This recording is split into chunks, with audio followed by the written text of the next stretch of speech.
The Icon Sting versus the Immortal Hulk Hogan, a rivalry that was nearly a year and a half in the making. All the way back on July 7th, 1996, Hulk Hogan decided to do the unthinkable. He decided to turn to the dark side, brother. He decided to stab the fans, the wrestlers, everybody that loved him in the back, in the heart, in the heads, in the necks, all over their bodies. He eviscerated, he destroyed any goodwill that he had with the fans, and then said, if it wasn't for Hulk Hogan, you people wouldn't be here. He was telling us how he felt about you people years ago, and we didn't want to listen. Ugh!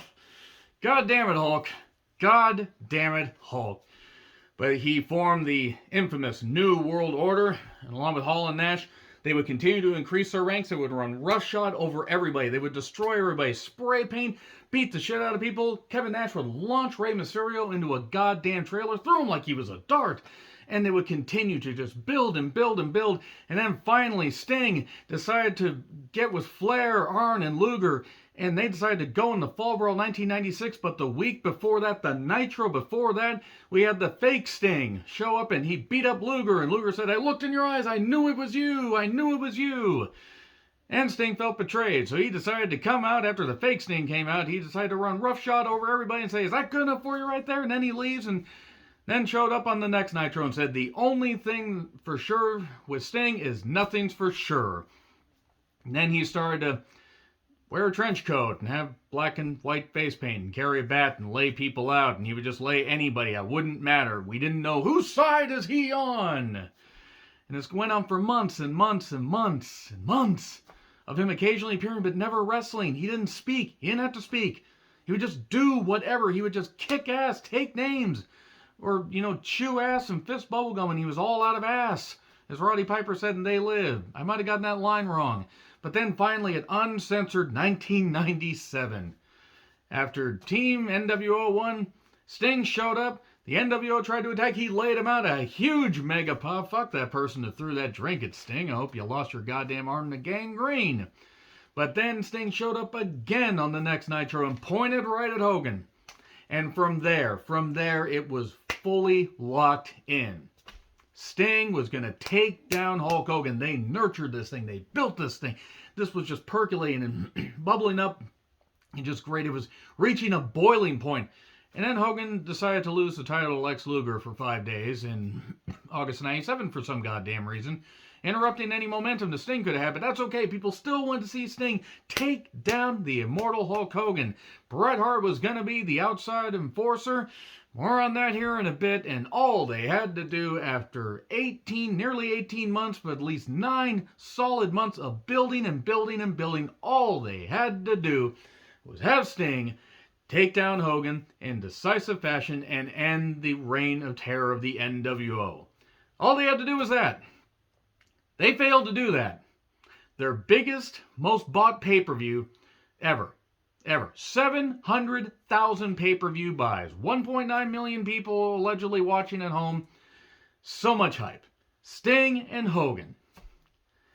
And Hogan used his creative control card because Sting wasn't tan enough, didn't have the fast count happen with Nick Patrick, and a whole bunch of other conspiracy theories and whatever, but they couldn't have Sting win. Then they had Sting win, and it was a popcorn fart. Even though some people popped, they then effed it up on the next goddamn night.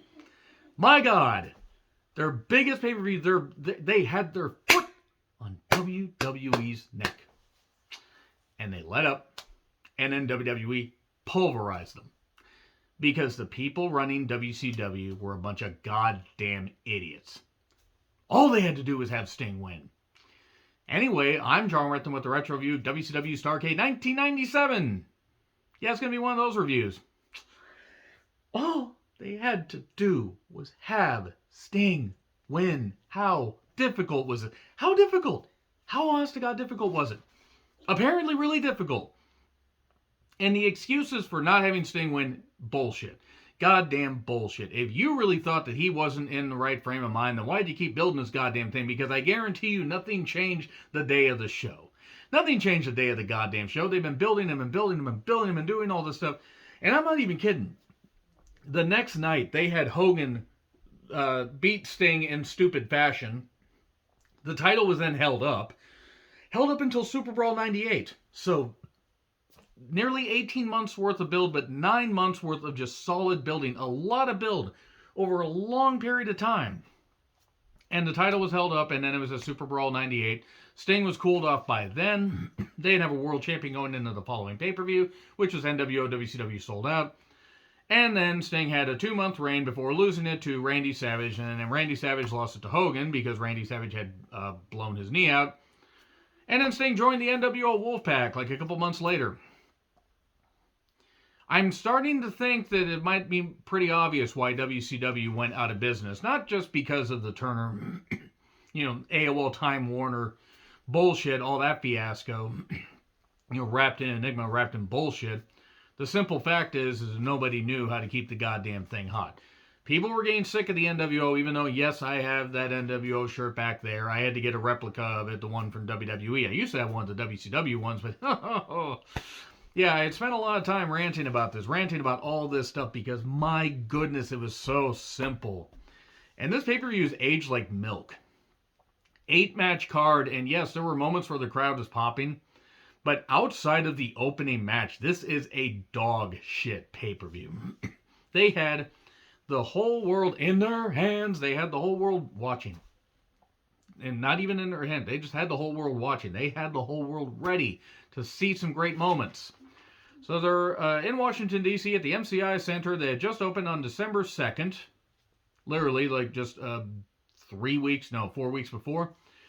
17,500 fans was the official attendance. They announced it at 24,000. Now, I don't know how many people they counted for the MCI Center, but according to what I found, the MCI Center had a capacity for like basketball of maybe 20,300 something. There's no way if you actually take, take away the basketball court stuff, even though you need room for the ring and the stage, even if you added more seats, you couldn't get to 24,000. But then again, Vince McMahon lied about a whole bunch of stuff, so whatever. Still, hell of a goddamn packed house. And the freaking tagline was ridiculous. Hogan's a colorful guy, but his nightmare is black and white. Paybacks are hell. That was the actual tagline on the poster. And the text, as far as, showing Sting, shrouded mystery, dressed as a crow in a dilapidated warehouse. Now he's doing that with Darby Allin on AEW. He watches from the shadows. He's witnessed the ruin of an empire. Now he seeks the ruin of one man. And, yeah, their highest grossing pay-per-view ever. And good God, it started the downturn because Sting wasn't tan enough. And it started the downturn. They still were drawing the Super Brawl 9 that I retro-reviewed. I mean, that was retro-reviewed a while ago. That did 1.15, that did, had a buy rate of 1.15. So, still around, 400-something thousand. So they did well there. But this was where they could have just launched. Now, granted, the Time Warner merger and all that stuff, that may have still ended up happening, but they probably would have been able to keep it hotter if they just ran with what the fans are reacting to, but they couldn't. Because Hogan used his creative control card that he never used before Bash at the Beach 2000. Ignore Mania 9, and the fact that he wouldn't drop the title back to Bret at SummerSlam 93, and all that other stuff. But, we have Pyro and Schiavone saying 24,000 fans. Not knocking Schiavone, it's just, there's no way they fit 24,000 people in there. So, Schiavone, Tenay, and Dusty were on commentary. They run down the card. Who will referee Hogan versus Sting. And many wrestlers were in attendance around ringside, like in the seats and everything.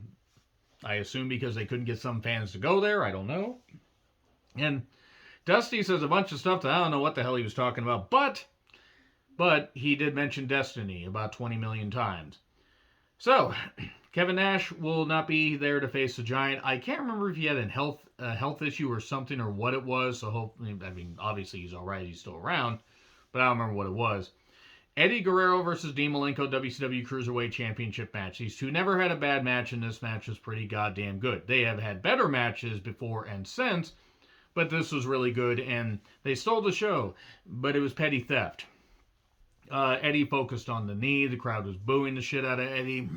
And Eddie eventually hit a frog splash on the knee. 1, 2, 3. They were popping for some moves here, and Eddie successfully defending the Cruiserweight Championship. That was cool. That was really goddamn cool. I love to see that. And then it was all downhill from there. Because Nash and the Giant were not on this pay-per-view, they had to have some matches go long. They had to have some filler, and I still barely know her. Here's Scott Hall to do, survey says, one more for the good guys. Who's here to see WCW, NWO? Kevin Nash isn't here. Have a referee come out and declare Giant the winner. Then Giant comes out and is calm and says that he's patient. I'll be here in professional wrestling for a long time. He wasn't lying. He's still part of professional wrestling and is currently near the end of 2022. Good on him. And then Hall attacks him, so Giant, aka Big Show, just hits a press slam. And I mean, Hall's 265, 270. Boom. I mean, just throws him easily.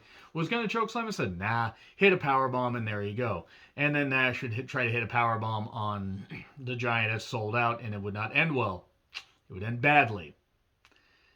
Yeesh. So yeah, then we get the NWO members, which is supposed to be Konnan, Scott Norton, and Vincent. Pretty bad that Scott Norton was probably the best out of the three there at that point. Nothing against Konnan. It's just, I always felt that Konnan WCW after like 97 just didn't work. I mean, you had the Filthy Animals, but nevertheless, Vincent got on the pay-per-view. They didn't have Ultimo Dragon or various others. They didn't have Harlem Heat on this card. They had him in the crowd. They didn't have Bobby Eaton in a dark match. They didn't have a lot of people anywhere except being window dressing, but Vincent got on the goddamn card. Miss Elizabeth was there. Goddamn, Miss Elizabeth looked great. Fuck Lex Luger for contributing to that. The Steiners and Ray Traylor. Ray Traylor, a.k.a. the Big Boss Man, who would be gone from the company he would be off TV within a few months, and then his contract would run out. They would send him home, his contract would run out, and there you go. Ted DiBiase was in their corner. But Randy Savage subbed for Konnan. Okay, we have star power. That's good. This match, however, not good. Vincent got on the Starrcade 97 card. Still not as offensive as Ed Leslie, a.k.a. Brutus Beefcake, a.k.a. The Butcher, a.k.a. The Disciple, a.k.a. all the other stuff, all the other bullshit gimmicks he got being in the main event of Starrcade 94.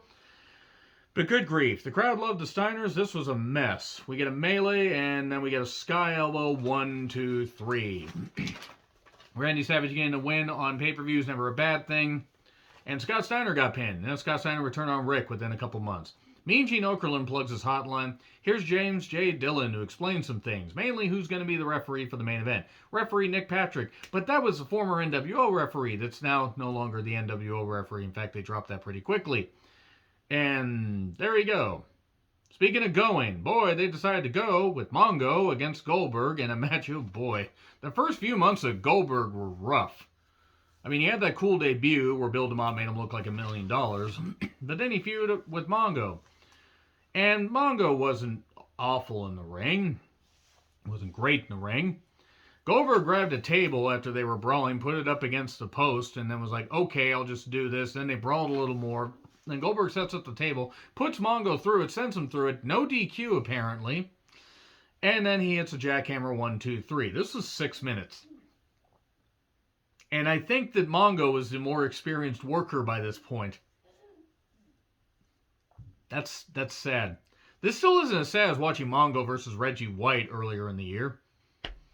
Which I believe, that was an actual pay-per-view match. I can't remember if it was Slamboree or if it was Great American Bash. Yeah, Slamboree, Great American Bash, or Bash at the Beach. But, yeah, they actually had a match on pay-per-view where it went over 5 minutes. I think it went almost 15. Anyway, Raven shows up and says, well, he won't conform to WCW. He had clauses put in his contract. He can name whoever he wants as his substitute. So then Chris Benoit comes out because he's going to face Saturn, but cuts a promo about feeling passion for inflicting pain. Boy, a lot of stuff with Chris Benoit just doesn't age well. Murderous son of a bitch. Hopefully he's rotting in hell for what he did. And if only they had tapped out, it would have been fine. Damn it. Okay, wow, going to hell. Ravens rules match, Saturn and Benoit. It's hard to watch a Benoit match. Really hard.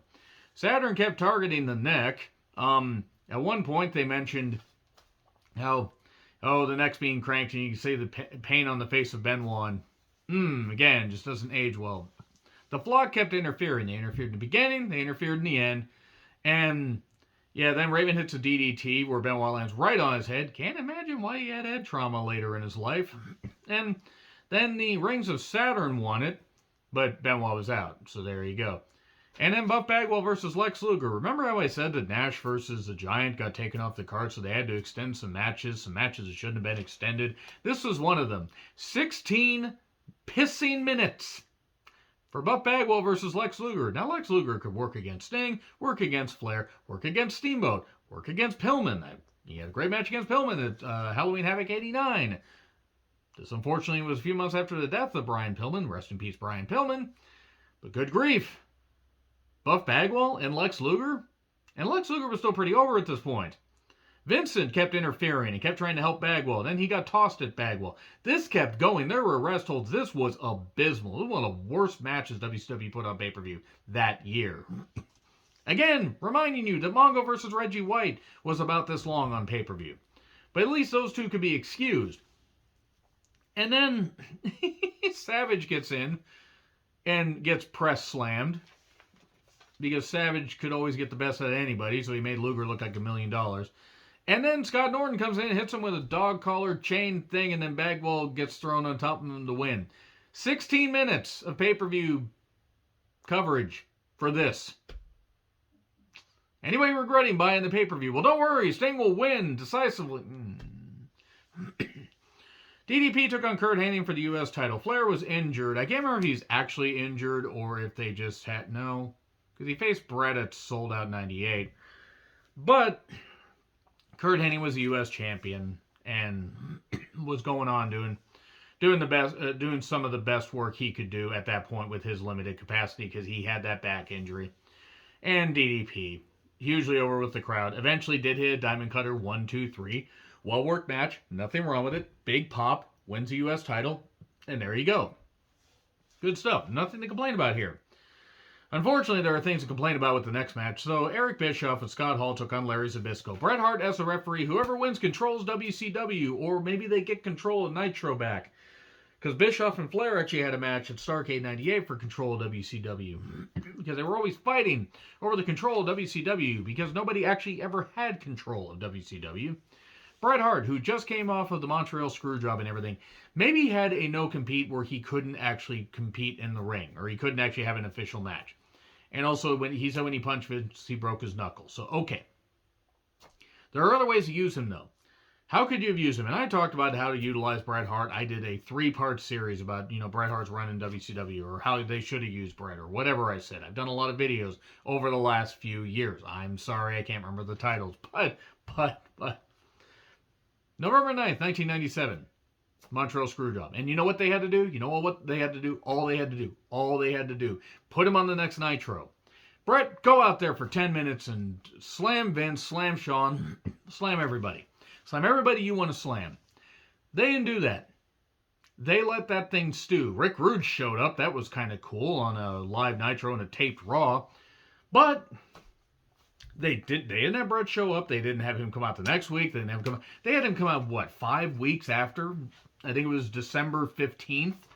They had him come out December 15th. And, I'd be honored to be the referee. I'd be honored to do this.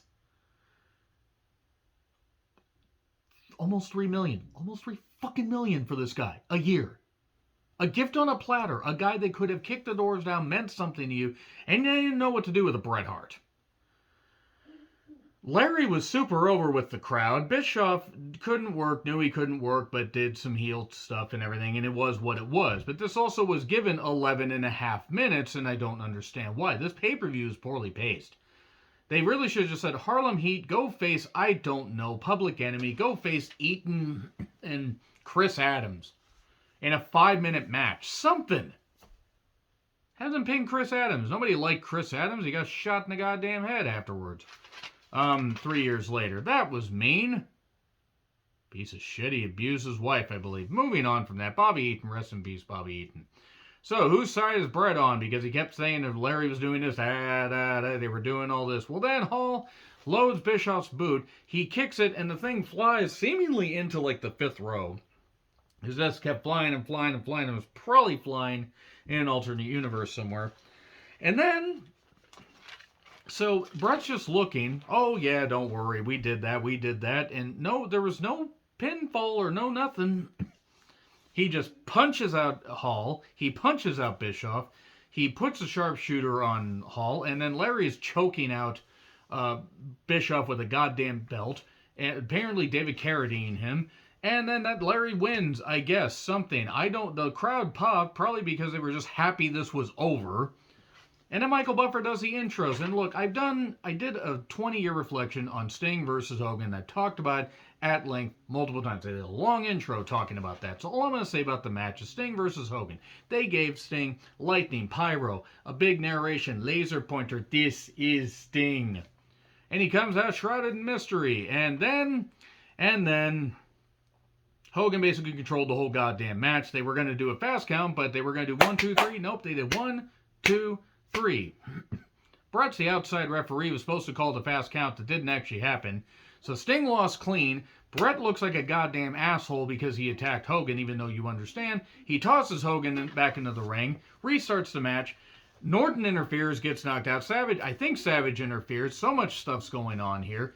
He hits 2 stinger splashes, nearly falls out of the ring on the first one, gets the sharpshooter on, and then Hogan gives up, and everybody celebrates, and people get in the ring, reminding you that Chris Adams was actually under WCW contract because he was in the ring, and so many other people were. And everybody's celebrating. And then they freaking screwed up. The next night, and continued to have issues. And it's no wonder that by Starrcade 98, they were losing the ratings battle. They ended Goldberg's streak, and then it just all went to shit with the finger poke of doom and stuff like that. And I love WCW, but I hate the decisions WCW made. Just have Sting win decisively. That's it. That's all they needed to goddamn do, and they didn't want to do it. For whatever reason, they thought that this was a great idea. Oh, the crowd popped. The crowd was popping, but look at the fans. There were some fans that were like, what happened? Why? Why did they do that? I watched this shit live. I remember watching the Monday Night Wars live. I still am baffled. I will never understand beyond stupid egos and stupidity and having the heads up somebody else's ass, a.k.a. Bischoff, with everybody, even though Bischoff doesn't seem like an idiot.